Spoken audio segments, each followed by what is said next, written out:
Hello and welcome to the student walkthrough video for GCSE History Paper 2 Period Study. We have other videos available for this paper which go into more depth for individual questions. My name's Katie and I'm a history specialist working for a large multi-academy trust across London and Essex. You'll also hear from Sam in this video, who is the subject specialist for Pearson Edexcel. So we're going to explore what Paper 2, the period study, looks like and how you can do well on this paper. Paper 2 is made up of two different exam papers which you will sit at the same time. You have 1 hour and 50 minutes to complete them both. It's up to you how you divide your time across the two booklets. However, as the period study and the British depth are both worth 32 marks, so 50% of your Paper 2 overall grade, you may wish to allocate half the time equally for each area. You will receive 3 different bits of paper on your workspace in the examination: a cover sheet that gives you some information, the British depth booklet and the period study booklet, of which contain the questions and spaces for your answers. It's your choice which booklet you begin with, but this is probably worth discussing with your teacher. Don't forget, it's your responsibility to manage your time effectively across the two papers. So focusing then on the period study, there are 5 options available, of which you should have studied one of them. It looks at a period of history of at least 50 years. Chronology is important for the period paper because each of the options is structured in a chronological way. Take here the superpower relations in the Cold War unit. Key topic 1 begins in 1941 and then is followed by key topic 2, which begins in 1958, and so forth. The same with the American West, and for the other options as well. You need to know how the events link to one another and about the progressive narrative across the key topics and within the individual key topics. Here is an overview of the question types on this exam paper. You won't have come across them before, as they only feature in the period study. This paper has no sources and no interpretations. There is a choice of which question to answer for question 3. The importance of something for something. You have a choice of 3 of which you need to select 2. Let's take a look now at how you can prepare to do well on your period study exam paper. For all questions, accessing the top marks requires good knowledge. This knowledge needs to be selected and used to support your argument. Ensure that you revise content from all of the sections on the specification. Demonstrate your depth of knowledge by including specific evidence where possible. This could include names, dates, statistics, or events. The specification can be used in lots of ways: as a checklist for revision, making flashcards, again as a checklist as you create flashcards, as the focus of mind maps, and to help you plot key events on a timeline.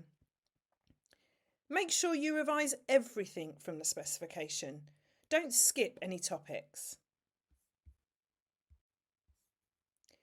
One way you can revise is to write profiles on the key people and events mentioned on the specification. Focus your profiles on the causes of events, the details of the event, and the consequences. You can use images to help you remember things that happened as a result.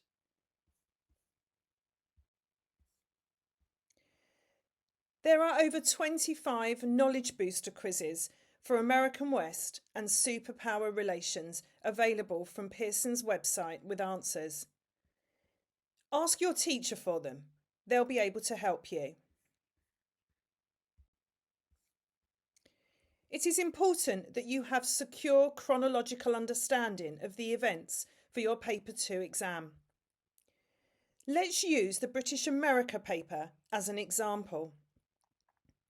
Can you put the following into the correct chronological order? Do you know what comes first?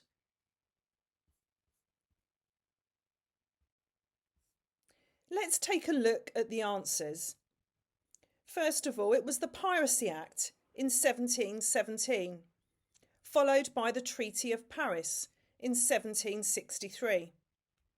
Then the Boston Massacre of 1770, and later the Battle of Yorktown in 1781.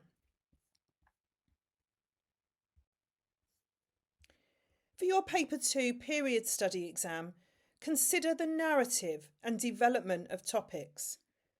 For the superpower relations unit, you can map tensions over time. Take the specification and plot out the key events, and in doing so, decide the impact that they had on superpower relations. Consider the events that led to high tension between America and the USSR, and consider those events that led to a period of low tension.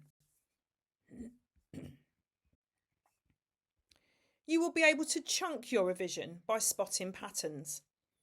This will help you to make a judgment about what superpower relations were like at different times between 1941 and 1991.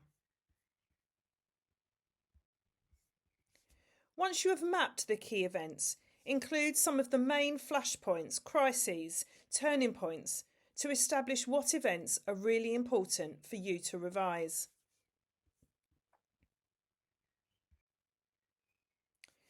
You can also use past exam questions. Beyond writing lots of answers to different exam questions, there is also real value in practicing planning answers to questions. Let's think about the narrative question, and we've got an example here from the American West paper. You can plan what 3 aspects of content you will use. What aspects of content will you use as the beginning, the middle, and the end of your narrative? How were these events linked? These are all things that you can do in planning answers to exam questions.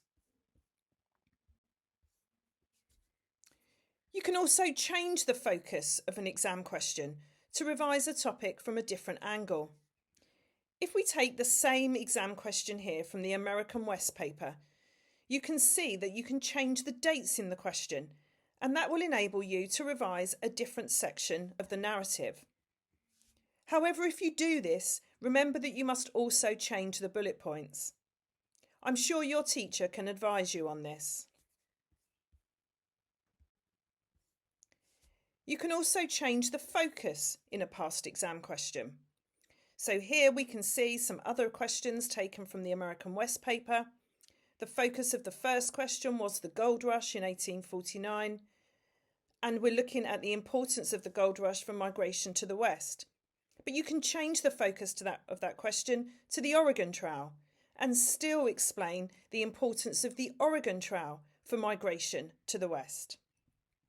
And there are some other examples here for you of ways that you can change the focus of an exam question. In addition to planning, you can also write a paragraph and, of course, the full answer. And by this point, you really should be practicing writing full answers in timed conditions. Edexcel have lots of revision tips for students. These are available in the Revision Top Tips for Summer 2025 guide. These include revising with others, asking for feedback from your teacher, using past papers, mark schemes, and examiner reports with exemplar answers, practicing questions, and reading around topics for greater detail. That brings us to the end of this walkthrough video. Remember that we have videos available for every question on every paper. And there's more information for students on our website in the section Student Support. We wish you the best of luck in your upcoming exams.